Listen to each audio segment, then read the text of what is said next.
ವಿದ್ಯಾರ್ಥಿಗಳೇ, ನಾವಿವತ್ತು 8ನೇ ತರಗತಿಯ ಇತಿಹಾಸ ವಿಭಾಗಕ್ಕೆ ಸಂಬಂಧಪಟ್ಟಂತಹ 2ನೇ ಅಧ್ಯಾಯವಾದಂತಹ ಯಾವುದು ಭಾರತ ವರ್ಷ ಅಥವಾ ಭೌಗೋಳಿಕ ಲಕ್ಷಣಗಳು ಮತ್ತು ಪ್ರಾಗೈತಿಹಾಸಿಕ ಕಾಲ. ಪ್ರಾಗೈತಿಹಾಸಿಕ ಕಾಲ ಅಂತಂದ್ರೆ ಇತಿಹಾಸ ರಚನೆಯಾಗುವುದಕ್ಕಿಂತ ಹಿಂದಿನ ಕಾಲ ಅಂತ ನಾವು ಅದನ್ನ ಕರೀತೀವಿ. ಅಂದ್ರೆ ಪ್ರಾಗೈತಿಹಾಸಿಕ ಕಾಲ ಅಂತ ಒಂದೇ, ಇತಿಹಾಸ ಚರಿತ್ರ ಪೂರ್ವ ಭಾರತ ಅಂತ ಕೂಡ ಒಂದೇ. ಅರ್ಥ ಆಯ್ತಾ? ಸೊ ಇವಾಗ ನಾವು ಈ ಪಾಠಕ್ಕೆ ಸಂಬಂಧಪಟ್ಟಂತಹ ಒಂದು ವಿಶೇಷಗಳು ಏನಿದೆ, ಏನ್ ನಮ್ಮ ಭಾರತದ ಭೌಗೋಳಿಕ ಲಕ್ಷಣಗಳು ಯಾವ ರೀತಿ ಇದೆ ಕಾಣಿಸ್ತಾ ಇದೆ ಹೋಗಿದೆ ಪಿಪಿಟಿಯಲ್ಲಿ. Okay right. ಭೌಗೋಳಿಕ ಲಕ್ಷಣಗಳು ಹಾಗೂ ಚರಿತ್ರ ಪೂರ್ವ ಭಾರತ ಅಂತ ಒಂದೇ, ಪ್ರಾಗೈತಿಹಾಸಿಕ ಬಂದಿದ್ದಗಳು ಕೂಡ ಒಂದೇ. ಓಕೆ, ಏನೇನು ಅನ್ನೋದನ್ನ ಈಗ ನೋಡ್ತಾ ಹೋಗೋಣ. ನೋಡಿ ಮಕ್ಕಳೇ, ನಾವು ಈ ಒಂದು ಅಧ್ಯಾಯದಲ್ಲಿ ಈ ಕೆಳಕಂಡಂತಹ ಒಂದು ಅಂಶಗಳನ್ನು ನಾವು ತಿಳ್ಕೊಳ್ತೀವಿ. ಒಂದೇದು ಭಾರತದ ಭೌಗೋಳಿಕ ಲಕ್ಷಣ ಬಗ್ಗೆ ತಿಳ್ಕೊಳ್ತೀವಿ. ಎರಡನೇದು ಭಾರತದ ಒಂದು ಉಪಖಂಡ ಅಂತ ಕರಿತೀವಿ ಯಾಕೆ, ಹಾಗೂ ಅದರ ಪರ್ಯಾಯ ದ್ವೀಪ ಅಂತ ನಾವು ಅದರ ಭಾರತವನ್ನು ಕರಿತೀವಿ ಯಾಕೆ. ಜೊತೆಗೆ ಮೂರನೇದು ಭಾರತದ ನೆರೆಹೊರೆಯ ರಾಷ್ಟ್ರಗಳು ಅಥವಾ ಅಕ್ಕಪಕ್ಕದ ರಾಷ್ಟ್ರಗಳು ಮಾತಾಡಬೇಕು. ಓಕೆ, ನೆರೆಹೊರೆಯ ರಾಷ್ಟ್ರಗಳ ಬಗ್ಗೆ ತಿಳ್ಕೊಳ್ತೀವಿ. ನಾಲ್ಕನೇದಾಗಿ ಚರಿತ್ರೆಯ ಪೂರ್ವ ಕಾಲಘಟ್ಟದಲ್ಲಿನ ಮಾನವನ ಜೀವನ ಕ್ರಮ ಹೇಗಿರ್ತದೆ, ಚರಿತ್ರೆ ರಚನೆ ಆಗುವ ಸಂದರ್ಭದಲ್ಲಿ ಮಾನವನ ಜೀವನ ಕ್ರಮ ಯಾವ ರೀತಿ ಇತ್ತು ಅನ್ನುವಂಥದ್ದನ್ನು ನಾವು ತಿಳ್ಕೊಳ್ತೇವೆ. ನಂತರ ಚರಿತ್ರ ಪೂರ್ವ ಕಾಲಘಟ್ಟದ ಶಿಲಾಯುಗಗಳು, ಶಿಲಾಯುಗ ಅಂತ ಕರಿತೀವಿ. ಆ ಶಿಲಾಯುಗದಲ್ಲಿ ಯಾವ ರೀತಿ ಇತ್ತು ಅನ್ನುವಂಥ ವಿಶೇಷತೆಗಳನ್ನು ಗುರುತಿಸ್ತೀವಿ. ಇಷ್ಟು ಅಂಶಗಳನ್ನು ನಾವು ಈ ಪಾಠದಲ್ಲಿ ಏನ್ ಮಾಡ್ತೀವಿ, ತಿಳ್ಕೊಳ್ತೇವೆ. ಮೊದಲನೇದಾಗಿ ಈಗ ನೋಡ್ತಾ ಹೋಗೋಣ. ನೋಡಿ, ಯಾವುದೇ ಒಂದು ದೇಶವನ್ನು ತೆಗೆದುಕೊಂಡ್ರೆ ಅಲ್ಲಿ ಒಂದು ಮನುಷ್ಯ ವಾಸವಾಗಿದ್ದಾನಂದ್ರೆ ಅದಕ್ಕೆ ಕಾರಣ ಏನಪ್ಪಾ ಅಂದ್ರೆ ಅಲ್ಲಿನ ಭೌಗೋಳಿಕವಾದಂತಹ ಪರಿಸರ ಏನಾಗುತ್ತೆ, ಮುಖ್ಯ ಕಾರಣವಾಗುತ್ತೆ. ಓಕೆ, ಭೌಗೋಳಿಕ ಒಂದು ಪರಿಸರ ಅದಕ್ಕೆ ಪ್ರಮುಖವಾದಂತಹ ಕಾರಣ ಆಗುತ್ತೆ. ಯಾಕೆಂದ್ರೆ ಮಾನವ ಜೀವನ ನಿಂತಿರುವುದೇ ಭೌಗೋಳಿಕ ಪರಿಸರದ ಆಧಾರದ ಮೇಲೆ. ಉದಾಹರಣೆ, ನಾವು ಯಾರು ಸ್ಮಶಾನದಲ್ಲಿ ಹೋಗಿ ಮನೆಯನ್ನು ಕಟ್ಕೋತೀವ, ನಮಗೆ ಎಲ್ಲಿ ಸುಖಕರವಾದ ಹಿತಕರವಾದ ವಾತಾವರಣ ಇರ್ತದೋ, ನಮಗೆ ಅನುಕೂಲವಾಗಿರ್ತದೋ ಅದೇ ರೀತಿಯ ವಾತಾವರಣಕ್ಕೆ ಅನುಕೂಲವಾಗಿ ನಾವು ಮನೆಯನ್ನ ಕಟ್ಕೋತೀವಿ. ಹಾಗಾಗಿ ಮಾನವ ಜೀವನಕ್ಕೂ ಅವನ ಪರಿಸರಕ್ಕೂ ಏನಾಗಿರ್ತದೆ, ನಿಕಟವಾದಂತಹ ಸಂಬಂಧಗಳು ಇರುತ್ತೆ. ಸೊ ಹಾಗಾಗಿ ನೋಡಿ, ಮನುಷ್ಯ ಎಲ್ಲ ಒಂದೇ ಕಡೆ ವಾಸವಾಗಿದ್ದಾನ, ಬೇರೆ ಬೇರೆ ಖಂಡದಲ್ಲಿದ್ದಾರೆ, ಬೇರೆ ಬೇರೆ ದೇಶದಲ್ಲಿದ್ದಾರೆ, ಬೇರೆ ಬೇರೆ ಪ್ರದೇಶದಲ್ಲಿದ್ದಾರೆ. ಉದಾಹರಣೆ, ನೀವೆಲ್ಲ ಬೆನಕನಹಳ್ಳಿಯಲ್ಲಿ ಇದ್ದೀರಿ, ಎಲ್ಲರೂ ಬೆನಕನಹಳ್ಳಿಯೇ ಬಂದಿದ್ದಾರಾ? ಎಲ್ಲಿ ವಾತಾವರಣ ಅನುಕೂಲ ಆಗುತ್ತೆ, ಯಾವ ರೀತಿಯ ಸೌಲಭ್ಯಗಳು ಇರ್ತದೆ, ಅದಕ್ಕೆ ತಕ್ಕಂತೆ ಏನಾಗಿರ್ತದೆ ಮನುಷ್ಯರಿಗೆ ವಾಸ ಮಾಡ್ತಾರೆ. ಸೊ ಹಾಗಾಗಿ ಇವತ್ತು ನಮ್ಗೆ ಈ ಭಾರತದಲ್ಲಿ 7 ಖಂಡಗಳಿದ್ದಾವೆ. 7 ಖಂಡಗಳಲ್ಲೂ ಮನುಷ್ಯ ಏನ್ ಮಾಡ್ತಾ ಇದ್ದಾನೆ, ಜೀವನವನ್ನ ಮಾಡ್ತಾ ಇದ್ದಾನೆ. ಉದಾಹರಣೆ, ನಿಮ್ಗೆ ಗೊತ್ತಿದೆ 7 ಖಂಡಗಳು ಯಾವ್ಯಾವ ಗೊತ್ತಿದೆಯಾ? ಯಾರಾದ್ರೂ ಹೇಳ್ತೀರಿ 7 ಖಂಡಗಳು ಯಾವ 7 ಖಂಡಗಳು ಯಾರಾದ್ರೂ ಹೇಳ್ತೀನಿ? ಹೇಳಿ. ನಿಮ್ಗೆ ಯಾರು ಗೊತ್ತಿದೆ ಹೇಳಿ, ಯಾರು ಗೊತ್ತಿಲ್ಲ ನಾನು ಹೇಳ್ತೀನಿ. ಯಾವ ಹೇಳಿ. ಎಸ್, ಆಸ್ಟ್ರೇಲಿಯಾ, ಏಷ್ಯಾ, ಅಂಟಾರ್ಟಿಕಾ, ಆಮೇಲೆ ಯುರೋಪ್. Very good, 4. ಆಮೇಲೆ ಏಷ್ಯಾ ಆಗಿದೆ. ಎಸ್, ಉತ್ತರ ಅಮೆರಿಕಾ, ದಕ್ಷಿಣ ಅಮೆರಿಕಾ, ಇನ್ನೊಂದಿದೆ ಆಫ್ರಿಕಾ ಆಗಿದೆ. ಶ್ರೀಲಂಕಾ ಅಲ್ಲ, ಶ್ರೀಲಂಕಾ ಖಂಡ ಅಲ್ಲ ಅದು. Okay, Australia. Okay, good, very good, ಕೂತ್ಕೊಳ್ಳಿ. ವೆರಿ ಗುಡ್, ಗುಡ್ ಗುಡ್, ಪ್ರಯತ್ನ ಮಾಡಿದ್ದೀವಿ. 7 ಖಂಡಗಳಲ್ಲೂ ನಮಗೆ ಜನ ಏನಾಗಿದೆ, ವಾಸವನ್ನ ಮಾಡ್ತಾ ಇದ್ದಾರೆ. ಈಗ ನೆಕ್ಸ್ಟ್ ಮಾಡೋಣ. ಭಾರತ ನಮ್ಮ ಯಾವ ಖಂಡದಲ್ಲಿದೆ? 7 ಖಂಡದಲ್ಲಿ ವಾಸವಾಗಿದೆ. ನಮ್ಮ ಭಾರತ ಎಲ್ಲಿದೆ ಅಂತ ಗೊತ್ತಿಲ್ಲ? ವೆರಿ ಗುಡ್, ಏಷ್ಯಾ ಖಂಡದಲ್ಲಿದೆ. ಅದರಲ್ಲಿ ಏಷ್ಯಾ ಖಂಡದಲ್ಲಿ, ಅದರಲ್ಲಿ ನೋಡಿ ಏಷ್ಯಾ ಖಂಡ ಏನು ಕರೀತೀವಲ್ವಾ, ಇದು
ಸಮುದ್ರ ಇದೆ?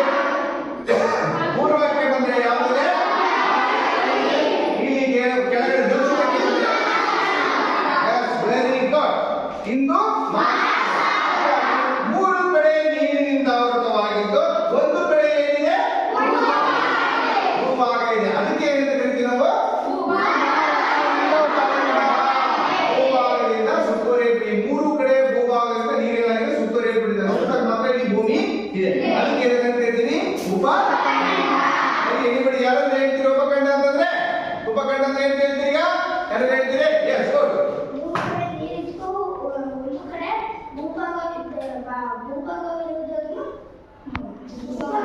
Yes, yes, definitely. ನನಗೆ ಈ ತರ ಹೇಳ್ಬೇಕು. Okay good. Okay very good. Okay ಇದನ್ನು ಉಪಖಂಡ ಅಂತ ಗೊತ್ತಾಗಿಲ್ಲ? Yes, right. ಈಗ ಭಾರತದ ನೆರೆಹೊರೆಯ ರಾಷ್ಟ್ರಗಳು. ನೆರೆಹೊರೆ ಅಂದ್ರೆ ಹೇಳಿ? ಈಗ ನಿಮ್ಮ ಊರಲ್ಲಿ ನೀವು ಮನೆ ಮಾಡಿದ್ದೀರಿ, ಅಕ್ಕಪಕ್ಕ ಮನೆ ಇರೋದು ಒಂದೇ ಇದೆಯಾ? ಮನೆ ಇಲ್ಲೇ ಅದು ಅಕ್ಕಪಕ್ಕ ಇಲ್ಲೇ. ಹಂಗೆ ನಮ್ಮ ಭಾರತ ಸುತ್ತಮುತ್ತ ಅನೇಕ ರಾಷ್ಟ್ರಗಳು ನಮ್ಮ ಭಾರತದ ಗಡಿಗೆ ಏನಾಗಿದ್ದಾವೆ? ಅಂಟಿಕೊಂಡಿವೆ. ಸೊ ಅಂತ ಅಂಟಿಕೊಂಡಿರುವ ನೆರೆಹೊರೆಯ ರಾಷ್ಟ್ರಗಳನ್ನ ನಾವೀಗ ತಿಳ್ಕೊಳ್ಳೋಣ. Okay good. ಈಗ ಒಂದೊಂದಾಗಿ ನೋಡ್ತಾ ಹೋಗೋಣ. ಅದಕ್ಕಿಂತ ಮುಂಚೆ ನಮ್ಗೆ ಈ ಒಂದು ಸ್ವಲ್ಪ ಮಾಹಿತಿಯನ್ನು ತಿಳ್ಕೊಳ್ಳೋಣ. ನಮ್ಮ ಭಾರತದ ಗಡಿ ಎಷ್ಟಿದೆ ಅಂತ ತಿಳ್ಕೊಳ್ಳೋಣ. ನಮ್ಮ ಭಾರತದ ಒಟ್ಟು ಭೂಗಡಿ ನೋಡಿ. ನಮಗೆ ವಿಶೇಷ ಏನು ಗೊತ್ತಾ? ಭಾರತದ್ದು ನಮಗೆ ಅರ್ಧ ಭಾಗ ನೀರಿನಿಂದ ಗಡಿರೇಖೆ ಏನಾಗಿದೆ? ಅಂಟಿಕೊಂಡಿದೆ. ಇನ್ನರ್ಧ ರೇಖೆ ಭೂಗಡಿ ನೋಡಿ. ಇಲ್ಲಿಂದ ಬಹುತೇಕ ಇಲ್ಲಿಂದ ಈ ಸುತ್ತಾಲ ಇಲ್ಲಿ ತನಕ ಬರುತ್ತೆ. ಒಟ್ಟು 15,200 ಏನನ್ನ ಭೂಗಡಿಯನ್ನ ಒಳಗೊಂಡಿದೆ. ಇನ್ನ ಇಲ್ಲಿಂದ ನೀರಿದೆ ನೋಡಿ, ಹೌದಲ್ಲ? ಈ ಗಡಿ ಭಾಗ ಎಲ್ಲಿ ಸೇರ್ಕೊಂಡಿದೆ? ನೀರೊಳಗೆ. ಅದನ್ನ ನಾವು ಜಲಗಡಿ ಐತಿ, ಅರ್ಧ ಭಾಗ ಐತಿ. ಭೂಗಡಿ ಸ್ವಲ್ಪ ಅರ್ಧಕ್ಕಿಂತ ಜಾಸ್ತಿನೇ ಇದೆ. ಅರ್ಧ ಸಂಪೂರ್ಣ ಕರೆಕ್ಟಾಗಿ ಅರ್ಧ ಅಲ್ಲ, ಒಂದು ಸ್ವಲ್ಪ ಅರ್ಧಕ್ಕಿಂತ ಜಾಸ್ತಿನೇ ಭೂಗಡಿ ಇದೆ. ಈಗ ಜಲಗಡಿನೂ ಸ್ವಲ್ಪ ಇದೆ. ಓಕೆ, ಹಾಗಾಗಿ ಜಲಗಡಿ ಎಷ್ಟಿದೆ? ಇಲ್ಲಿಂದ ಇಲ್ಲಿ ತನಕ ಎಷ್ಟಿದೆ? 6,300 ಕಿಲೋಮೀಟರ್. ಇದು 6,300 ಕಿಲೋಮೀಟರ್ ಬರೀ ಇಲ್ಲಿಂದ ಇಲ್ಲಿ ತನಕ ಅಷ್ಟೇ. ನಮ್ಗೆ ಈ ಕಡೆ ಬಂದ್ರೆ ಲಕ್ಷದ್ವೀಪಗಳು ಬರುತ್ತೆ, ಈ ಕಡೆ ಬಂದ್ರೆ ಅಂಡಮಾನ್ ನಿಕೋಬಾರ್ ಅವನ್ನು ಸೇರಿಸಿದ್ರೆ 7,000 ಚಿಲ್ಲರೆ ಆಗ್ತದೆ. ಓಕೆ, ಸೊ ಈಗ ಅದನ್ನ ಬಿಟ್ಟು ಹೇಳೋದಾದ್ರೆ 6,100 ಕಿಲೋಮೀಟರ್ ಏನಿದೆ? ಜಲಗಡಿ. ಓಕೆ, ಇನ್ನ ನಮಗೆ ನಮ್ಮ ರಾಜ್ಯ, ನಮ್ಮ ಇಡೀ ರಾಷ್ಟ್ರದಲ್ಲಿ ಎಷ್ಟು ರಾಜ್ಯಗಳಿವೆ? 29 ಇದೆ. ಹಳೆ ಮೊದಲಿದ್ದು ಇವಾಗ ಎಷ್ಟಿದೆ? ಎಷ್ಟು ಕೇಂದ್ರಾಡಳಿತ ಪ್ರದೇಶಗಳಿವೆ? S very good, very good. 8 ಕೇಂದ್ರಾಡಳಿತ ಪ್ರದೇಶ. ನಾಳೆ ಯಾರಾದ್ರೂ ಹೋಮ್ವರ್ಕ್ ಕರ್ಕೊಂಡು ಬರಬೇಕು. ಕೊಟ್ಟಿದ್ರಿ 8 ಕೇಂದ್ರಾಡಳಿತ ಪ್ರದೇಶಗಳು ಮತ್ತು 28 ಕೊಟ್ಟಿದ್ರಿ ಸರ್. ತಿಳ್ಕೊಂಬರೋಣ. ಓಕೆ, ಕೊಟ್ಟಿದ್ರಿ ಹೋಮ್ವರ್ಕ್. ಹೋಮ್ವರ್ಕ್ ಓಕೆ ಕೊಟ್ಟಿದ್ವಲ್ಲ? ಓಕೆ, ನಾನು ನೋಡ್ತೀನಿ, ಹೋಮ್ವರ್ಕ್ ನೋಡ್ತೀನಿ. Okay right. 28 ನೋಡಿ. ಇದರಲ್ಲಿ ನಮಗೆ ಪ್ರತಿಯೊಂದು ರಾಷ್ಟ್ರಕ್ಕೂ ಒಂದು ರಾಜಧಾನಿ ಅಂತ ಮಾಡ್ಕೊಟ್ಟಿವಿ. ನಮ್ಮ ರಾಷ್ಟ್ರದ ರಾಜಧಾನಿ ಯಾವುದು? ದೆಹಲಿ. ಕರ್ನಾಟಕದ ರಾಜಧಾನಿ ಯಾವುದು? ಬೆಂಗಳೂರು. ಒಂದು ರಾಜ್ಯಕ್ಕೂ ಒಂದು ರಾಜಧಾನಿ ಹೇಗಿರುತ್ತೆ? ಒಂದು ರಾಜ್ಯಕ್ಕೆ ಇರ್ಬೇಕಾದ್ರೆ ರಾಷ್ಟ್ರಕ್ಕೆ ಇರ್ಲಿಕ್ಕಿಲ್ವಾ?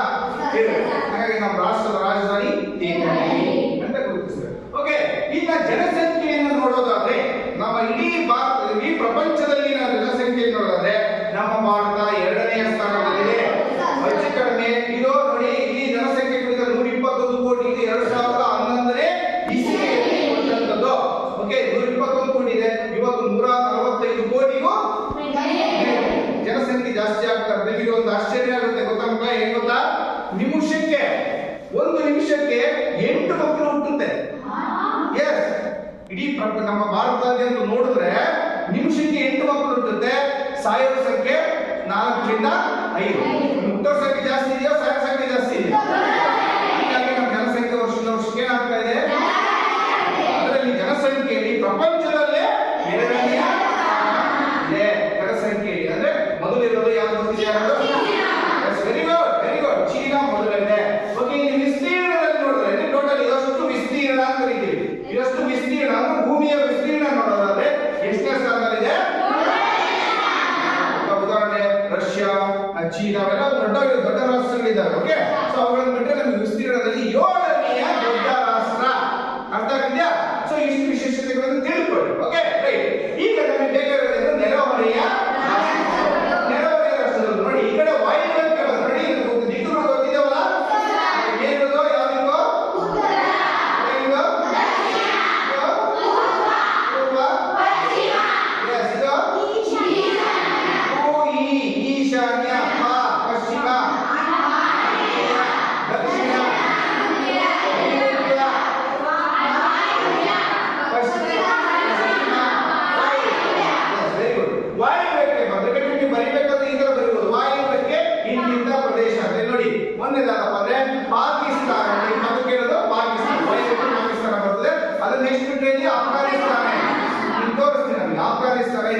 ಓಕೆ ಅದು ಲಾಸ್ಟ್ ಬಂದಿದೆ ತೋರಿಸ್ತೀನಿ ನಿಮಗೆ. ಇನ್ನು ಈ ಕಡೆ ಬಂದ್ಬಿಟ್ರೆ ಏನಿದೆ ಈಗ ನೆಲವರೆಯ ರಾಷ್ಟ್ರ ಜಾಯಿಂಟ್ ಆಗಿದೆ, ಹೌದಾ? ಗಡಿ ಜಾಯಿಂಟ್ ಆಗಿದೆ. ಓಕೆ ಈ ಕಡೆ ಈ ಗೆರೆಯಿಂದ ಮೇಲಿರೋದು ಚೀನಾ.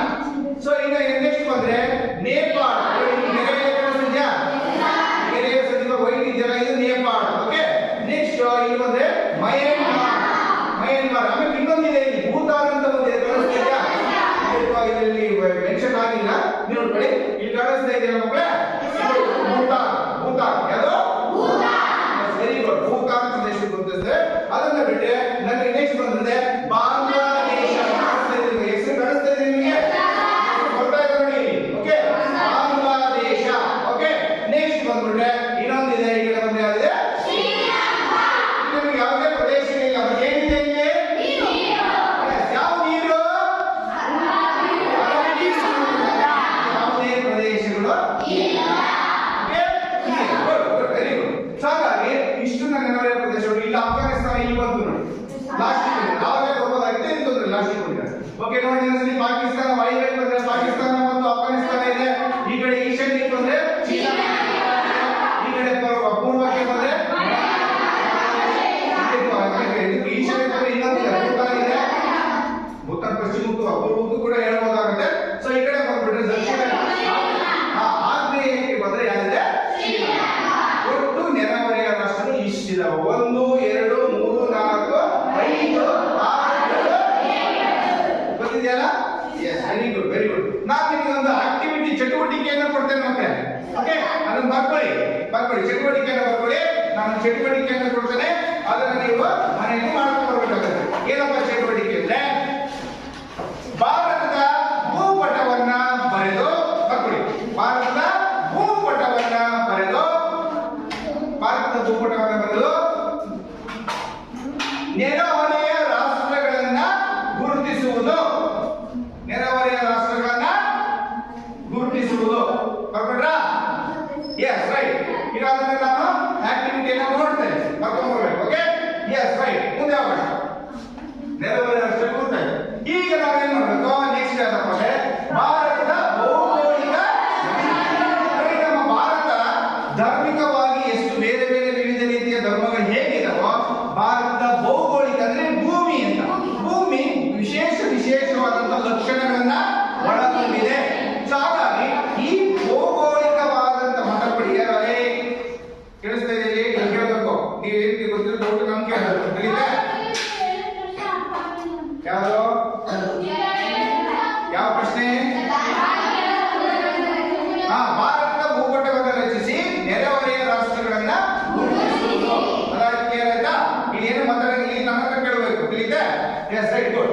ಈಗ ನಾವು ಭಾರತವು ವಿಶೇಷವಾದಂತಹ ಭೌಗೋಳಿಕ ಲಕ್ಷಣವನ್ನು ಒಳಗೊಂಡಿರೋದ್ರಿಂದ ಆ ಲಕ್ಷಣಗಳನ್ನ ಆಧಾರವಾಗಿ ಇಟ್ಟುಕೊಂಡು ನಾವೇನ್ ಮಾಡಿದೀವಿ? ಭಾರತವನ್ನ 4 ಭಾಗಗಳಾಗಿ ಏನ್ ಮಾಡಿದೀವಿ? ಏನನ್ನ ಆಧಾರವಾಗಿ ಇಟ್ಕೊಂಡು? ಭೌಗೋಳಿಕ ಲಕ್ಷಣಗಳನ್ನ ಆಧಾರವಾಗಿ ಇಟ್ಕೊಂಡು 4 ಪಾರ್ಟ್ ಡಿವೈಡ್ ಮಾಡಿ.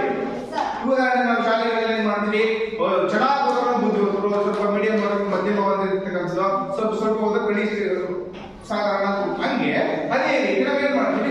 ಸ್ವಲ್ಪ ಚೆನ್ನಾಗಿ ಓದ್ತಾ ಇರ್ಬೇಕು. ನೀವು ಕೂಡ ನೀವು ಚೆನ್ನಾಗಿ ಓದ್ತಾರೆ, ನೀವು ಸ್ವಲ್ಪ ಡೆವಲಪ್ ಆಗ್ಬೋದು. ಹಂಗೆ ನಾವು ಭೌಗೋಳಿಕವಾದ ಲಕ್ಷಣಗಳನ್ನ ಆಧಾರವಾಗಿ ಇಟ್ಟುಕೊಂಡು ನಾವು ಭಾರತವನ್ನ 4 ಪಾರ್ಟ್ ಆಗಿ ಡಿವೈಡ್ ಮಾಡಿದ್ವಿ. ಓಕೆ, ಯಾವ್ಯಾವ ಅಂತ ಈಗ ನೋಡೋಣ. ಮೊದಲನೇದು ಯಾವ್ದಪ್ಪ ಅಂದ್ರೆ ಹಿಮಾಲಯ.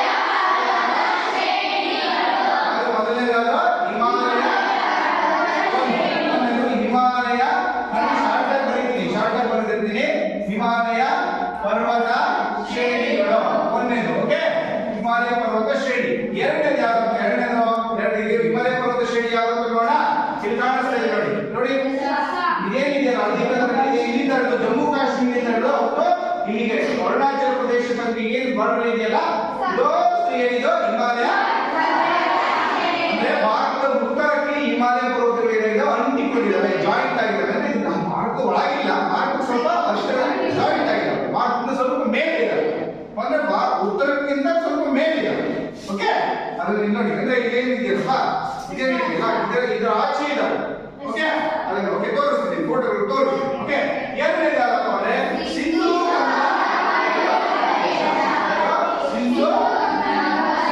ಗಂಗಾ ಪ್ರದೇಶ.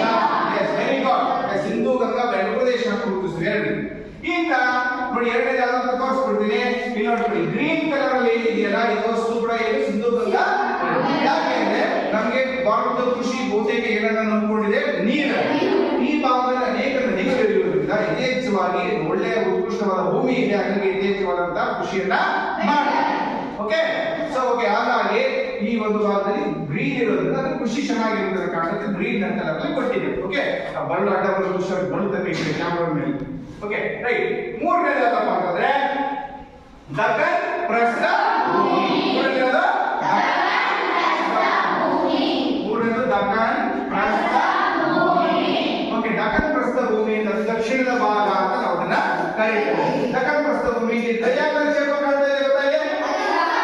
ಯೋಸ್ತು ಏನಿದೆ ದಕ್ಕನ್ ಮೂರ್ ಪಾರ್ಟ್. ಇದು ಎಷ್ಟನೇ ಭಾಗ? ಮೂರನೇ. ಇನ್ನ ಕೊನೆಯ ಭಾಗ ಯಾವ್ದಪ್ಪ ಅಂತಂದ್ರೆ ಅರ್ಧ ಭಾಗ ಗಡಿ ಭಾಗ ಹೆಂಗಿದೆ? ನೀರಿನೊಳಗಡೆ ಇದೆ. ಅರ್ಧ ಭಾಗ ಭೂಗಡಿ ಇದೆ, ಅರ್ಧ ಭಾಗ ಇವಾಗ ಕರಾವಳಿ ತೀರ ಪ್ರದೇಶಗಳು. ಇಲ್ಲಿಂದ ಏನು ನೀರಿದೆ ಗೊತ್ತಾ ಇದೆ? ಈಗ ಕರಾವಳಿ ತೀರ ಪ್ರದೇಶ ಇಲ್ಲೇ ಬಂತು, ಇಲ್ಲೇ ಬರಲಿಲ್ಲ. ಕರಾವಳಿ ತೀರ ಪ್ರದೇಶ ಅಂದ್ರೆ ಸಮುದ್ರದೊಳಗಡೆ ನಿಮ್ಗೆ ಏನಾಗಿದೆ? ಚಾಚಿಕೊಂಡಿದೆ. ದಕ್ಷಿಣದ ಭಾಗ ಏನಾಗಿದೆ? ನೀರೊಳಗಡೆ ಕರಾವಳಿ ಇಲ್ಲಿಂದ ಹಿಡಿದುಬಿಟ್ಟು ಇಲ್ಲಿಂದ ಕಾಣಿಸ್ತಾ ಇದೆ, ಇಲ್ಲಿಂದ ಹಿಡಿದುಬಿಟ್ಟು ಬಹುತೇಕ ಇಲ್ಲಿ ತನಕ ಏನ್ ಬರುತ್ತಲ್ಲ ಲೋಸ್ ಏನಿರ್ತೀವಿ ಕರಾವಳಿ ಕರಾವಳಿ ತೀರ ಪ್ರದೇಶ. ಗ್ರೇ ಕಲರ್ ಕಾಣ್ತಾ ಇದೆ ಗೊತ್ತಲ್ಲಿ, ಸೈಡ್ ಕಾಣ್ತಾ ಇದೆ ಗ್ರೇ ಕಲರ್ ಅಲ್ಲಿ. ಇಲ್ಲಿ ತನಕ ಲೋಸ್ ಏನಿದೆ ಕರಾವಳಿ. ಒಟ್ಟು ಎಷ್ಟು ಭಾಗಗಳು? ಹೇಳಿ ಒಬ್ಬರು. ಹಾ ಹೇಳಿ, ಒಬ್ರು ಹೇಳಿ. ಹಿಮಾಲಯ ಪರ್ವತ ಏನು ಇಲ್ಲಿದೆ. ಓಕೆ, ಕರೆಕ್ಟಾ? ಎರಡನೇದು ನಾವು ಹೇಳ ಕೇಳಿದ್ವಿ. ಓಕೆ, ಎರಡನೇದು ಸಿಂಧು ಗಂಗಾ ಬಯಲು ಪ್ರದೇಶ. ಯಾವ ಕಲರ್ ಇದೆ? ಮೂರನೇದು ದಕ್ಕನ್ ಯಾವ ಶೇಪ್ ಅಲ್ಲಿ ಇದೆ? ಟ್ರಯಾಂಗಲ್, ತ್ರಿಭುಜ. ಓಕೆ, ನಾಲ್ಕನೇದು ಕರಾವಳಿ ತೀರ ಪ್ರದೇಶ. Yes, very good. ಎಷ್ಟು ಭಾಗಗಳು ಒಟ್ಟಾರೆ? ನಾಲ್ಕನೇದು ಯಾವುದು? ಕರಾವಳಿ ತೀರ ಪ್ರದೇಶ. ಕರಾವಳಿ ತೀರ ಪ್ರದೇಶ. Okay, yes, right. ಇಷ್ಟು ಭಾಗಗಳನ್ನ ನಾವು ಗುರುತಿಸ್ತೀವಿ. ಯಾವುದು? ಭೌಗೋಳಿಕವಾಗಿ ಲಕ್ಷಣಗಳನ್ನ ಆಧಾರವಾಗಿ ಇಟ್ಕೊಂಡು 4 ಭಾಗಗಳಾಗಿ ಏನ್ ಮಾಡಿದ್ದೀವಿ? ಕ್ಲಿಯರ್? ಅರ್ಥ ಆಯ್ತಾ? ಏನೇನು ಡೌಟ್ಸ್ ಇದಾವ? ಮುಂದೆ ಹೋಗೋದಲ್ಲ? Very good. ಈಗ ನೋಡಿ, ಮುಂದೆ ಹೋಗೋಣ. ಈಗ ಅದರಲ್ಲಿ ಮೊದಲನೇದು ಯಾವುದು? ಹಿಮಾಲಯ ಪರ್ವತ ಶ್ರೇಣಿ. ಗುಡ್. ಒಂದನೇದು ಹಿಮಾಲಯ ಶ್ರೇಣಿಗಳು. ಇವು ನಾನು ಆಗಲೇ ಹೇಳಿದೆ, ಭಾರತದ ಒಳಭಾಗದಿಂದ ಭಾರತದ ಉತ್ತರಕ್ಕೆ ಏನಾಗಿದ್ದಾವೆ? ಈ ಭಾರತದ ಉತ್ತರಕ್ಕೆ ಬರ್ತವೆ. ಇಲ್ಲೇ ಕಾಣಿಸ್ತಾ ಇದೆ ಮಕ್ಕಳ ಇದರಿಂದ ಆಚೆ ಬರುತ್ತೆ. ಆಲ್ಮೋಸ್ಟ್ ಭಾರತದ ತಲೆ ಮೇಲ್ಭಾಗದಲ್ಲಿ ಏನಾಗಿದ್ದಾವೆ? ಜಾಯಿಂಟ್ ಆಗಿರೋದು. ಭಾರತದ ಉತ್ತರ ಈ ಭಾಗದಿಂದ ಮುಂದಕ್ಕೆ ಹೋದ್ರೆ ಎಲ್ಲ ಈ ತರ ಕಂಡು ಬರುತ್ತೆ ಗುಡ್ಡಗಳು. ಅರ್ಥ ಆಯ್ತಾ? ಇದು ಹೋಗಕ್ಕಾಗದೇ ಇಲ್ಲ. ನಮ್ಗೆ ಕೇಳಿದ್ರೆ ವೆರಿ ಇಂಪಾರ್ಟೆಂಟ್ ಕ್ವಶನ್. 3 ಮಾರ್ಕ್ಸ್ ಕೇಳ್ತಾರೆ, ಪಾಯಿಂಟ್ ಮಾಡ್ಕೋಬೇಕು. ಇಂಪಾರ್ಟೆಂಟ್ ಏನಪ್ಪಾ ಅಂದ್ರೆ ಭಾರತ ಹಿಮಾಲಯ ಪರ್ವತದ ವಿಶೇಷತೆಗಳೇನು? 3 ಮಾರ್ಕ್ಸ್ ಪ್ರಶ್ನೆ ಕೇಳ್ತಾರೆ. Very important. ಗೊತ್ತು ಮಾಡ್ಕೋಬೇಕು. ಓಕೆ, ಇಂಪಾರ್ಟೆಂಟ್ ಅನ್ನ ಯಾವಾಗ ಏನ್ ಮಾಡ್ಬೇಕು? ಪಾಯಿಂಟ್ ಮಾಡ್ಕೋಬೇಕು. ಓಕೆ, ಭಾರತದ ಹಿಮಾಲಯದ ವಿಶೇಷತೆಗಳು ಕೇಳ್ತಾರೆ. ಒಂದೊಂದು ಐದು ಗಮನಿಸೋಣ. ಇವು ಏನು ಬರ್ತವೆ? ಭಾರತ ಉತ್ತರಕ್ಕೆ ಬರುತ್ತೆ. ಆಮೇಲೆ ನೆಕ್ಸ್ಟ್ ಅವ್ರು ಇವೇನ್ ಮಾಡ್ತಾರೆ? ಭಾರತಕ್ಕೆ ದಕ್ಷಿಣೆಯಿಂದ. ಯಾಕೆಂದ್ರೆ ಗಾಳಿ ಎತ್ತರದಿಂದ ಕೆಳಗೆ ಬರುತ್ತೆ ಹೊರತು ಕೆಳಗಿಂದ. ಭಾರತ ಎತ್ತರವಾಗಿರೋದ್ರಿಂದ ಈ ಭಾಗ ಮೇಲಿಂದ ಬೀಸುವಂತಹ ತಣ್ಣನೆಯ ಗಾಳಿಯನ್ನು ಏನ್ ಮಾಡ್ತಾ ಇರುವ ಅರ್ಥ ಆಗ್ತಿದ್ಯಾ? ಆಮೇಲೆ ಒಂದೇ ಅಷ್ಟೇ ಅಲ್ಲ, ಇವತ್ತು ಭಾರತದ 3 ಭಾಗಗಳಲ್ಲಿ ಇನ್ನು ಉತ್ತರ ಭಾಗ ಬಿಟ್ಟು ಇನ್ನು ದಕ್ಷಿಣ, ಪೂರ್ವ, ಪಶ್ಚಿಮ ಆ ಕಡೆ ಎಲ್ಲಾ ಭಾಗದಿಂದಲೂ ನಮ್ಮ ಭಾರತದ ಮೇಲೆ ದಾಳಿಗಳು ಆಗಿದೆ. ಆದ್ರೆ ಉತ್ತರ ಭಾಗದಿಂದ ಬಹುತೇಕ ದಾಳಿಗಳು ಜಾಸ್ತಿ ಆಗೇನೆ ಇಲ್ಲ. ಯಾಕೆಂದ್ರೆ ಹಿಮಾಲಯ ಪರ್ವತಗಳು ಒಂದ್ ರೀತಿ ಮನೆಗೆ ಕಾಂಪೌಂಡ್ ಇದ್ದಾಗ ಹೆಂಗಿದಾವೋ ಹಂಗೆ ರೀತಿ ದೊಡ್ಡ ಎತ್ತರವಾಗಿರೋದ್ರಿಂದ ಆ ಬೆಟ್ಟವನ್ನು ದಾಟಿ ದಾಳಿಗಳು ಇವರಿಗೂ ಜಾಸ್ತಿ ಆಗಿದೆ. ಬಹುತೇಕ 99% ಆಗಿಲ್ಲ. ಹಾಗಾಗಿ ಒಂದು ರೀತಿ ಮನೆಗೆ ಹೇಗೆ ಕಾಂಪೌಂಡ್ ಇರ್ತದೋ ಅದೇ ರೀತಿ ಕಾಂಪೌಂಡಿನ ರೀತಿಯಲ್ಲಿ ತಡೆಗೋಡೆಯ ರೀತಿಯಲ್ಲಿ ನಮ್ಗೆ ಏನ್ ಮಾಡ್ತೇವೆ? ರಕ್ಷಣೆಯನ್ನ ಒದಗಿಸಿವೆ. ಅರ್ಥ ಆಯ್ತಾ? Yes, good. ಮೂರನೇದಾಗಿ ನೋಡಿದ್ರೆ ಹಲವು ನದಿಗಳ ಉಗಮ ಸ್ಥಾನವಾಗಿದೆ. ಇವತ್ತು ಬಹುತೇಕ ನಮಗೆ ಕೃಷಿ ಮಾಡ್ಲಿಕ್ಕೆ ಏನ್ ಬೇಕು? ಬಹುತೇಕ ನದಿಗಳು ನೋಡಿ, ಅಬ್ಸರ್ವ್ ಮಾಡಿ. ಭಾರತದಲ್ಲಿ ಅರ್ಥ ಈ ಉತ್ತರ ಭಾಗದಲ್ಲಿ ಜಾಸ್ತಿ ನದಿಗಳು ಇರಲಿಲ್ಲ, ದಕ್ಷಿಣ ಭಾಗದ ನದಿಗಳು ತುಂಬಾನೇ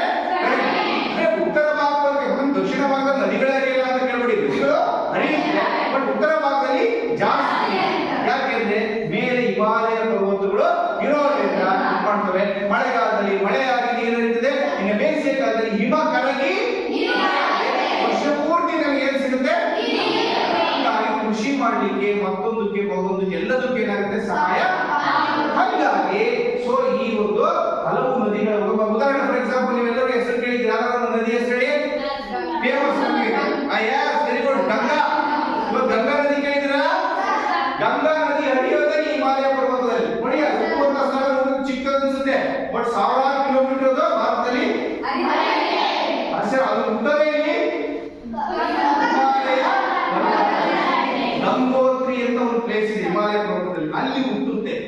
ಗಂಗೋತ್ರಿಯಲ್ಲಿ ಹುಟ್ಟಿ ಅದು ಸಾವಿರಾರು ಕಿಲೋಮೀಟರ್ ಭಾರತದಲ್ಲಿ ಹರಿದು ಲಕ್ಷಾಂತರ ಕೋಟ್ಯಾಂತರ ಜನರಿಗೆ ಜೀವನಕ್ಕೆ ಏನಾಗಿದೆ ಆಧಾರವಾಗಿದೆ. S very good good. ಅರ್ಥ ಆಯ್ತಾ ಮಗ?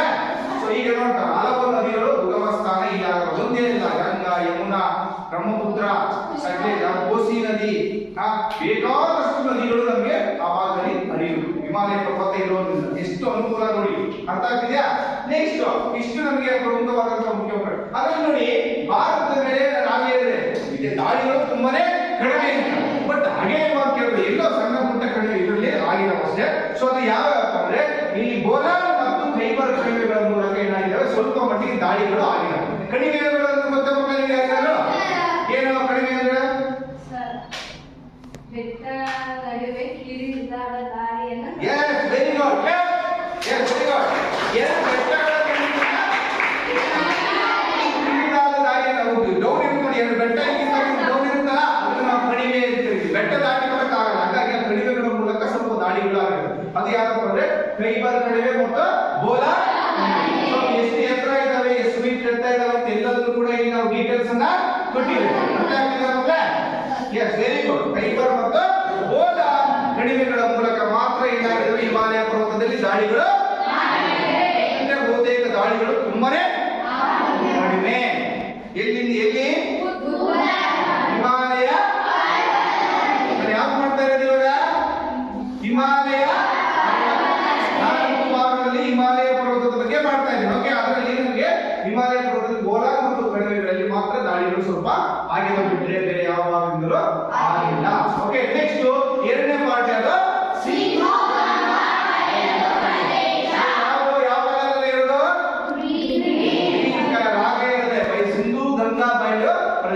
ನೋಡಿ ಇಲ್ಲಿ ಬಯಲು ಬೇಕಾದ ಸಿಂಧು ಬಯಲಿನ ಸಮತಟ್ಟಾದಂತ ಭೂಮಿ ಇದೆ. ಮೇಲಿಂದ ನದಿಗಳು ಹರಿದು ಬರುತ್ತದೆ. ನೋಡಿ ಈ ಭಾಗದ ನದಿಗಳು ಹರಿದು ಬರುದು ಇಲ್ಲಿ ಭೂಮಿ ಸಮತಟ್ಟಾಗಿರೋದ್ರಿಂದ ಕೃಷಿ ಮಾಡ್ಲಿಕ್ಕೆ ನೀರು ಸಿಗುತ್ತೆ, ಭೂಮಿನೂ ಒಳ್ಳೆ ಚೆನ್ನಾಗಿರುತ್ತೆ. ನೀರು ಹರಿದುಕೊಂಡು ಬರೋದ್ರಿಂದ ಒಳ್ಳೆ ಫಲವತ್ತಾದ ಮಣ್ಣು ಕೂಡ ಹಾಗಾಗಿ ಅತ್ಯಂತ ಹೆಚ್ಚು ನಮಗೆ ಕೃಷಿ ಆಗ್ತಾ ಇರೋದು ಈ ಭಾಗಗಳಲ್ಲಿ. ಆಮೇಲೆ ಇನ್ನೊಂದು ಇಡೀ ಭಾರತದಲ್ಲಿ 40% ನಮಗೆ ಇಡೀ ಭಾರತದಲ್ಲಿರ್ತಕ್ಕಂಥ ಜನಸಂಖ್ಯೆಯನ್ನ 100% ಮಾಡಿದ್ರೆ ಅದರಲ್ಲಿ 40% ಜನ ಇವತ್ತು ಬದುಕ್ತಾ ಇರೋದು ಎಲ್ಲಿ ಅಂದ್ರೆ ಈ ಭಾಗದಲ್ಲಿ. ಈ ಭಾಗ ಯಾಕೆಂದ್ರೆ ಎಲ್ಲದಕ್ಕೂ ಅನುಕೂಲ ಇದೆ. ಎಲ್ಲದಕ್ಕೂ ಅನುಕೂಲ ಇದೆ. ಹಾಗಾಗಿ 40% ಜನ ಅಲ್ಲೇ ಇದ್ದಾರೆ. ಕಾರಣ ಎಲ್ಲದಕ್ಕೂ ಅನುಕೂಲ ಇದೆ. ಅರ್ಥ ಆಗ್ತಿದ್ಯಾ? ಈಗ ನೋಡ್ತಾ ಹೋಗೋಣ. ಸಿಂಧು ಗಂಗಾ ನದಿಯ ಬಯಲಿನ ವಿಶೇಷತೆಗಳು. ಇದನ್ನು ಕೂಡ ಕೇಳಬಹುದು. 2 ರಿಂದ 3 ಮಾರ್ಕ್ಸ್ ಕೇಳುತ್ತೆ. Okay, important ನೆನಪಿಟ್ಕೊಳ್ಳಿ. ಸೊ ನೋಡಿ, ಇದು ಅತ್ಯಂತ ಫಲವತ್ತಾದಂತ ನದಿಗಳು ರಭಸವಾಗಿ ಎತ್ತರದಿಂದ ಕೆಳಗರಿಯುವಾಗ ಮಣ್ಣನ್ನು ಏನ್ ಮಾಡ್ತಾವ? ಕೊಚ್ಕೊಂಡು ಬಂದು ಬಿಡ್ತಾರೆ. ಈಗ ನೀರ್ ಎಲ್ಲಿ ನಿಂತ್ಕೊಳುತ್ತೆ ಅಂದ್ರೆ ಸಮತ ಗುಂಡಿಗೆ ಬಿಟ್ಟು ನಿಂತ್ಕೊಳ್ಳೋಕೆ ಸಮತಟ್ಟಾದಂತ ಇಲ್ಲಿ ಸಮತಟ್ಟಾಗಿರೋದ್ರಿಂದ ಮಣ್ಣೆಲ್ಲ ಹರ್ಕೊಂಡ್ ಬಂದಿರ್ತಕ್ಕಂಥ ಫಲವತ್ತಾದ ಮಣ್ಣು ಏನಾಗ್ತದೆ ಇಲ್ಲಿ ಹರಡಿ ಬಿಡ್ತದೆ. ಹರಡಿದಾಗ ಅಲ್ಲಿ ಬೆಳೆಯನ್ನು ಬೆಳೆದ್ರೆ ಅಲ್ಲಿ ಮಿನಿಮಮ್ ಒಂದು 10 ಚೀಲ ಬೆಳೆಯುತ್ತೆ, 20, 30, 40 ಚೀಲ ಬೆಳೀತೀವಿ. ಹಾಗಾಗಿ ಮಣ್ಣು ಕ್ವಾಲಿಟಿ ಇದೆ, ಬಳಕೆ ಮಾಡಲಿಕ್ಕೆ ನೀರು ಕೂಡ ಸಿಗುತ್ತೆ. ಹೀಗೆ ಫಲವತ್ತಾದಂತಹ ಭೂಮಿಯನ್ನ ಇದು ಈ ಪ್ರದೇಶ ಒಳಗೊಂಡಿದೆ. ಅಲ್ಲಿ ಬಹುತೇಕವಾಗಿ ಮೆಕ್ಕಲು ಮಣ್ಣು ಜಾಸ್ತಿ ಇರ್ತದೆ. ನಮಗೆ ಮಣ್ಣುಗಳಲ್ಲಿ ತುಂಬಾ ಕ್ವಾಲಿಟಿ ಇರ್ತಕ್ಕಂಥ ಮಣ್ಣು ಯಾವ್ದಪ್ಪ ಅಂದ್ರೆ ಮೆಕ್ಕಲು. ಅದು ಬಹುತೇಕ ಸತ್ತ ಜೈವಿಕ ಅಂಶಗಳು, ಪ್ರಾಣಿಗಳು, ಸೊ ಎಲ್ಲವುಗಳಿಂದ ಸತ್ತ ಒಳತೋ ಏನಾಗಿರುತ್ತೆ ಒಳ್ಳೆ ಮಿಕ್ಸ್ಡ್ ಆಗಿ ಗೊಬ್ಬರ ತರ ಇರ್ತದೆ. ಹಾಗಾಗಿ ಅಲ್ಲಿ ಹೆಚ್ಚು ಬೆಳೆಯನ್ನ ನಾವೇನ್ ಮಾಡ್ಬೋದು? ಅರ್ಥ ಆಯ್ತಾ? ಸೊ ಹಾಗಾಗಿ ಸೊ ಈ ತರದ ಎಷ್ಟು ಫಲವತ್ತಾದಂತಹ ಒಂದು ಮಣ್ಣು ನಮಗೆ ಇಲ್ಲಿ ಸಿಗುತ್ತೆ. ಎಲ್ಲಿ? ಎರಡನೇದಾಗಿ ಸಿಂಧು ವೇದಕಾಲ ನಾಗರಿಕತೆಗಳು ಉಗಮವಾಗಿದ್ದೇ ಈ ಪ್ರದೇಶಗಳಲ್ಲಿ. ಯಾಕೆಂದ್ರೆ ಅಲ್ಲಿ ಸೃತಿಯಾದಂತಹ ಸುಂದರವಾದಂತಹ ವಾತಾವರಣ ಇತ್ತು, ಬದುಕಲಿಕ್ಕೆ ಬೇಕಾದಂತ ಎಲ್ಲಾ ಅನುಕೂಲತೆಗಳು ಇತ್ತು. ಹಾಗಾಗಿ ಹಿಂದಿನ ಸಿಂಧು ನಾಗರಿಕತೆ ಬಗ್ಗೆ ಆ ನಾಗರಿಕತೆ ಉದಯ ಆಗಿದೆ, ಬೆಳಕಿಗೆ ಬಂದಿದೆ ಈ ಭಾಗದಲ್ಲಿ. ಅರ್ಥ ಯಾಕೆಂದ್ರೆ ಅಲ್ಲಿ ಜನ ಅವಾಗಲೇ ಸಾವಿರಾರು ವರ್ಷದಿಂದ ವಾಸ ಇದೆಲ್ಲ ಸಂಬಂಧಪಟ್ಟಂತ ಎಷ್ಟೋ ಪುರಾವೆಗಳು ಸಾಕ್ಷಿಗಳು ಸಿಕ್ಕಿದಾವೆ. ಸಿಂಧು ಗಂಗಾ ನಾಗರಿಕತೆ ಹುಟ್ಟಿದಕ್ಕೆ ಎಷ್ಟೋ ಸಾಕ್ಷಿಗಳಿದ್ದಾವೆ. ಅಲ್ಲೆಲ್ಲ ಈ ಭಾಗದಲ್ಲಿ ಇದ್ದಂಥದ್ದು ಬೇರೆ ಎಲ್ಲ ಭಾಗಗಳಿಗೆ ಇಲ್ಲೇ ವಾಸವಾಗಿತ್ತು. ಯಾಕೆಂದ್ರೆ ಎಲ್ಲ ಅನುಕೂಲಲ್ಲಿ ಅಲ್ಲಿ ಜನ ಅವಾಗಲೇ ಸಾವಿರ ವರ್ಷಗಳಿಂದಲೇ ವಾಸವಾಗಿತ್ತು. ಈ ನಾಗರಿಕತೆ ಹುಟ್ಟಿದ್ದೆ ಈ ಭಾಗದಲ್ಲಿ. ಯಾವ ನಾಗರಿಕತೆ? ಸಿಂಧು. ಇಂಥ ಅನೇಕ ನಾಗರಿಕತೆಗಳ ಬೆಳವಣಿಗೆಗೆ ಈ ಒಂದು ಪ್ರದೇಶ ಏನಾಗಿದೆ? ಸಾಕ್ಷಿ. ಈ ಪರ್ವತಾದ ಪ್ರದೇಶದ ಮೇಲೆ ಹಿಡಿತ ಸಾಧಿಸಲಿಕ್ಕೆ ಅನೇಕ ಕದನಗಳು ಏನಾಗಿದ್ದಾವೆ? ಬೇರೆಲ್ಲ ಪ್ರದೇಶಗಳ ಮೇಲೆ ದಾಳಿಗಳಾಗಿಲ್ಲ ಅಂತ ಕೂಡಿ ಬೇರೆ ಪ್ರದೇಶಗಳನ್ನು ಸಾಧಿಸೋದು ದಾಳಿಗಳಾಗಿದ್ದಾವೆ. ಅವೆಲ್ಲದಕ್ಕಿಂತ ಈ ಪ್ರದೇಶವನ್ನ ಗೆಲ್ಲಲಿಕ್ಕೆ, ಯಾವ ಪ್ರದೇಶವನ್ನ ಗೆಲ್ಲಲಿಕ್ಕೆ ಬೇಕಾದಷ್ಟು ಯುದ್ಧಗಳೇ ಆಗಿದೆ. ಯಾಕೆಂದ್ರೆ ಯಾಕೆ ಯುದ್ಧ ಆಗಿದೆ ಅಂದ್ರೆ ಅಷ್ಟು ಬೇಕಾದಂತ ಒಂದು ಜಾಗ ನನಗೆ ಬೇಕು ನಿನಗೆ ಬೇಕು ಅಂತೇಳಿ ಹೋರಾಟ ಮಾಡಿ ಅಲ್ಲಿ ಎಷ್ಟೋ ಯುದ್ಧಗಳನ್ನೇ ಮಾಡಬೇಕು ಆ ಒಂದು ಪ್ರದೇಶವನ್ನ ಗೆಲ್ಲೋದು. ಯಾಕೆಂದ್ರೆ ಅಷ್ಟು ಫಲವತ್ತಾದಂತಹ ಒಂದು ಏನದು ಭೂಮಿ. Yes, very good. ಬೇಕಾದಷ್ಟು ಈಗ ಉದಾಹರಣೆ ದೆಹಲಿ ಸುಲ್ತಾನರಾಗಿರ್ಬೋದು, ಬೇಕಾದಷ್ಟು ಜನ ಇಲ್ಲೆಲ್ಲ ನಮಗೆ ಆಳ್ವಿಕೆನ ಮಾಡಿದ್ದಾರೆ. ಎಷ್ಟೋ ಲಕ್ಷಾಂತರ ಜನ ಸತ್ತೋಗಿದ್ದಾರೆ ಈ ಕಾಲದಲ್ಲಿ ಆ ಪ್ರದೇಶವನ್ನು ಹಿಡಿತವನ್ನು ಸಾಧಿಸಲಿಕ್ಕೆ. ನೋಡಿ, ಹಿಂದಿನ ಕಾಲದಲ್ಲಿ ಈ ಪ್ರದೇಶವನ್ನು ಯಾರು ಗೆದ್ದು ಹಿಡಿತವನ್ನು ಸಾಧಿಸಿದ್ರೋ ಅವರನ್ನ ಚಕ್ರಾಧಿಪತಿ ಅಂತ ಕರೀತಾರೆ. ಬೇರೆಲ್ಲ ಪ್ರದೇಶಗಳಿಗಿಂತ ಈ ಪ್ರದೇಶ ಯಾರು ಗೆದ್ದು ಅಲ್ಲಿ ರಾಜಾಳ್ವಿಕೆ ಮಾಡ್ತಿರ್ತಾರೋ ಅವ್ರನ್ನ ಏನ್ ಕರೀತಿದ್ರು? ಅಂದ್ರೆ ರಾಜರಲ್ಲೇ ರಾಜ ಅಂತ. ಅಷ್ಟು ಪವರ್ ಅವರಿಗೆ. ನೋಡಿ ಈ ಅಷ್ಟೊಂದು, ಯಾಕೆಂದ್ರೆ ಅಷ್ಟು ವ್ಯಾಲ್ಯೂ ಇದೆ ಭೂಮಿಗೆ. ಉದಾಹರಣೆ, ಫಾರ್ ಎಕ್ಸಾಂಪಲ್, ಇಲ್ಲಿ ಒಂಥರ ರೇಟ್ ಇದೆ, ಇಲ್ಲಿ ಒಂಥರ ಭೂಮಿ ಇದ್ರೆ ಇನ್ನೊಂದ್ ಕಡೆ ಇದು ಜಾಸ್ತಿ ಇರ್ತದೆ. ಯಾಕೆಂದ್ರೆ ವ್ಯಾಲ್ಯೂ ಜಾಸ್ತಿ ಇರುತ್ತೆ. ಯಾಕೆಂದ್ರೆ ಎಲ್ಲ ರೀತಿ ಅನುಕೂಲತೆ ಇರೋದ್ರಿಂದ ವ್ಯಾಲ್ಯೂ ಜಾಸ್ತಿ ಇರ್ತದೆ. ಓಕೆ, ನೆಕ್ಸ್ಟ್ ಈಗ ಮೂರನೇದು, ಈಗ ಅದನ್ನೇ ನೋಡೋಣ. ನೋಡಿ, ನರ್ಮದಾ ನದಿ ವಿಭಾಗಿಸಿದಂತಹ ಭಾಗ ಯಾವ್ದು? ನರ್ಮದಾ ನದಿ ಬೇರೆಲ್ಲ ಗಂಗಾ, ಯಮುನಾ, ಸತ್ಯ, ಬ್ರಹ್ಮಪುತ್ರ ಎಲ್ಲ ನದಿಗಳು ಹೆಂಗೆ ಹರಿಯುತ್ತೋ ಅದೇ ರೀತಿ ಭಾರತದಲ್ಲಿ ನರ್ಮದಾ ನದಿ ಅಂತ ಒಂದು ನರ್ಮದಾ ನದಿ ಹರಿಯುತ್ತೆ. ಆ ನರ್ಮದಾ ನದಿಯ ವಿಶೇಷತೆ ಏನು ಗೊತ್ತಿದೆ ಮಕ್ಕಳೇ?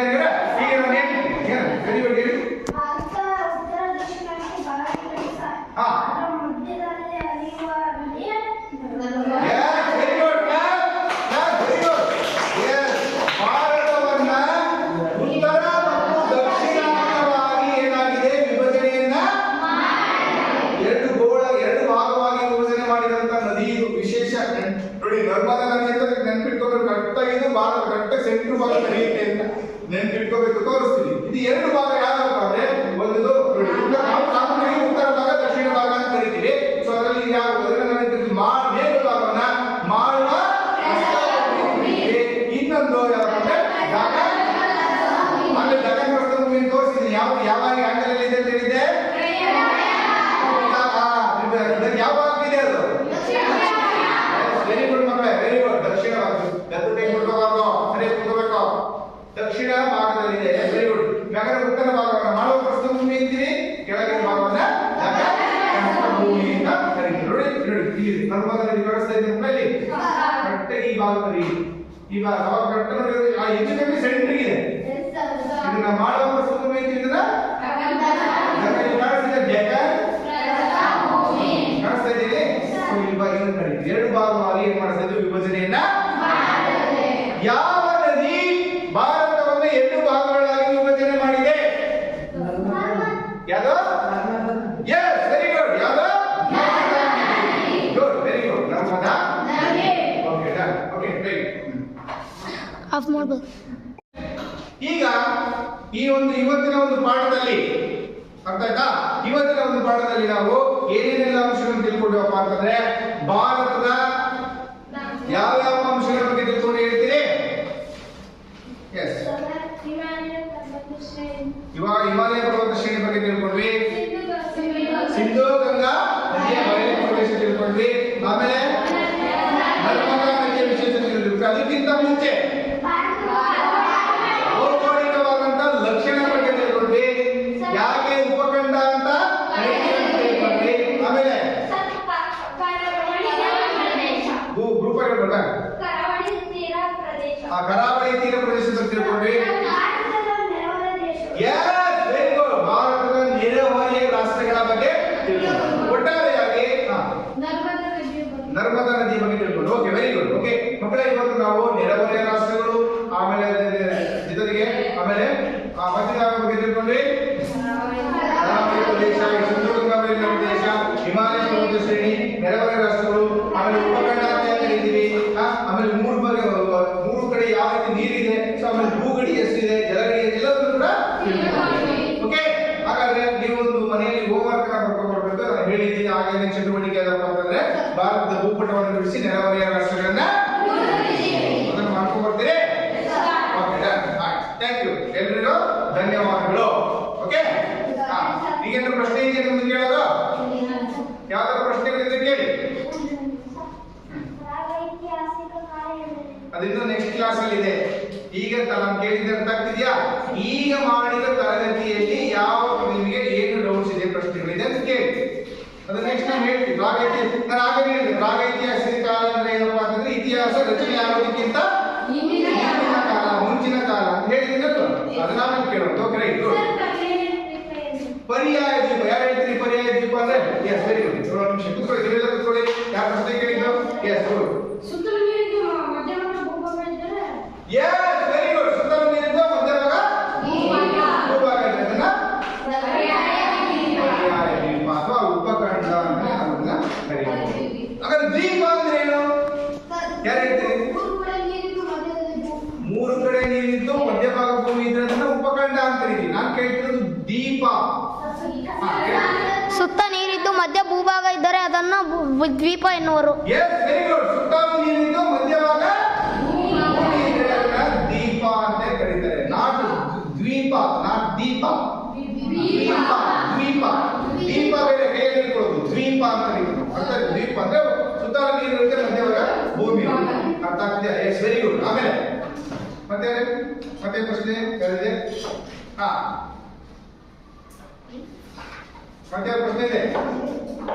ಮತ್ತೆ ಪ್ರಶ್ನೆ ಇದೆ, ಕೇಳೋಣ.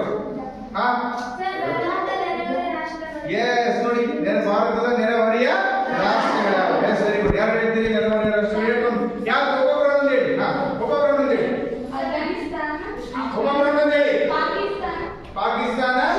ಒಂದು ನಿಮಿಷ ಕೂತ್ಕೊಳ್ಳಿ, ಹೇಳೋದು ಕೂತ್ಕೊಳ್ಳಿ, ಹೇಳೋದು ಕೂತ್ಕೊಳ್ಳಿ. ಪಾಕಿಸ್ತಾನ, ಚೀನಾ ಕೂತ್ಕೊಳ್ಳಿ, ನೇಪಾಳ ಕೂತ್ಕೊಳ್ಳಿ, Bangladesh good, Afghanistan good, Sri Lanka good, Bhutan very good, Myanmar good. ಇಷ್ಟು ರಾಷ್ಟ್ರಗಳು ಏನು ಭಾರತ. ಓಕೆನಾ? ಮತ್ತೇನು ಡೌಟ್ಸ್ ಇದೆಯಾ? ಎಲ್ಲರಿಗೂ ಅರ್ಥ ಆಗಿದೆ ಅನ್ಕೋತೀವಿ. ಓಕೆ, ಎಲ್ಲರಿಗೂ ಕೂಡ ಚೆನ್ನಾಗಿ ಆನ್ಸರ್ ಮಾಡಿದ್ದೀರಿ, ಪ್ರಶ್ನೆ ಕೇಳಿದ್ರಿ. ಎಲ್ರಿಗೂ ಧನ್ಯವಾದಗಳು. Thank you. Okay, thank you ಎಲ್ರಿಗೂ. Okay, thank you.